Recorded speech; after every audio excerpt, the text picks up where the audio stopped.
to match the gospel, right? Lane. It's early this morning, I guess. So we come together to begin our Holy Week celebrations this morning with the celebration of Passion Sunday. And we, as I said at the beginning, we commemorate Christ's entrance into Jerusalem. And we commemorate that complete gift of himself that he gives us in his passion, so that we all might be made whole. He gives us that gift so that we may live with him, so that we may be where he is. We're going to see so many things over the next week. If you come and enjoy the wonderful liturgies of Holy Week, Christ is going to show us so many things as he experiences the events of his last days of his earthly life. He shows us the love he has for all of us, for his disciples, as he's going to wash their feet on Thursday, but for all of us as well. The love he has even for those who persecute him. He shows us humility, perseverance, compassion, and all of these in the face of pain and humiliation and death.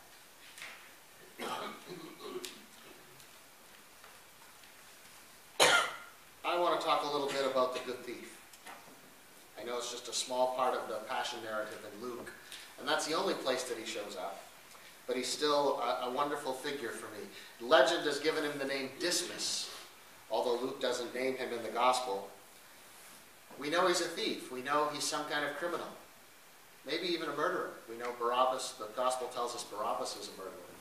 So, in any measurable way that we might think of, we would look at him and say, here's a bad guy. You know? The police caught him. We don't know the circumstances. But something must have struck him about Christ.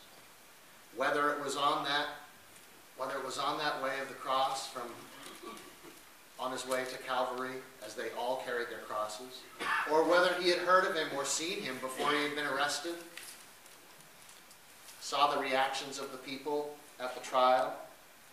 Whatever it was, he began to see who he was. He recognized him. And he didn't hesitate for a minute to defend him when his buddy on the other side of him started mocking him. Oh, if you're Christ, save us and save yourself if you're the Messiah. And he was honest with Jesus. Hey, we deserve to be up here. You know, we have a just punishment for what we did. He didn't do anything. He was honest about his own sins. And so when he asked Jesus, remember me, Jesus didn't hesitate either for an instant. Today you will be with me in paradise. That's what we celebrate throughout this week. That through Christ emptying out of himself, freely giving all he had for all of us, we have that same hope that Dismas realized. Now, he became the greatest thief of all time, hanging on a cross.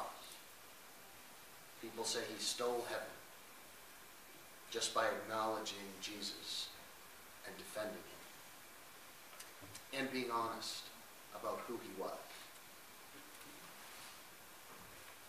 We have that same opportunity and that same hope.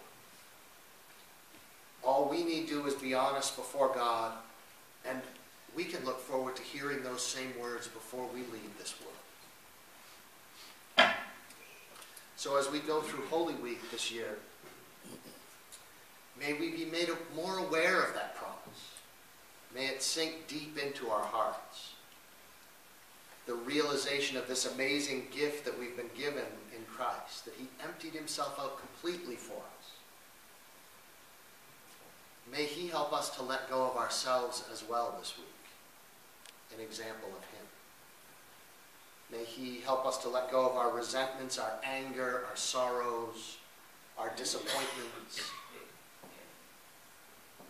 Emptying ourselves out starts with humility, and boy, haven't we been given an amazing example of humility over the past week and a half with Pope Francis. He keeps making me smile. When he stopped the Pope-mobile in the middle of the procession and said, wait a minute, I have to say hi to that gentleman. My favorite picture, and you'll understand when I explain it, at his very first audience, which was just with journalists. There was a journalist who was blind, an Italian journalist who was blind. He had his guide dog with him. And at first, the Swiss guard said, we really don't think you're going to be able to get in with the dog. But they let him in. They not only let him in, they put him up front in the Paul VI audience hall. And he wasn't one of the people that was supposed to come up and meet the Pope afterwards. But Pope Francis saw him and said, you bring him and the dog out too. So I have a wonderful picture of Pope Francis leaning down, and he was getting yellow lab hair all over his white. He's showing us. He's not telling us. He's showing us what it means to empty ourselves. I'm sure most of you know, when we're all coming together celebrating Holy Thursday, the Mass of the Lord's Supper, Pope Francis isn't going to be in some big ornate church in Rome.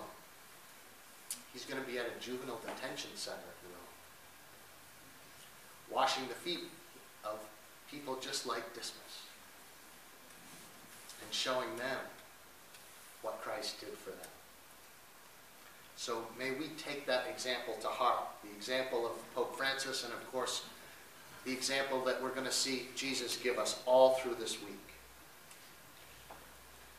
May he help us to sort of let go of all those things that turn us inward and have us concentrate on ourselves, so that, like Christ, we can offer ourselves to God and to our sisters and brothers with the same love that Jesus offered himself for us.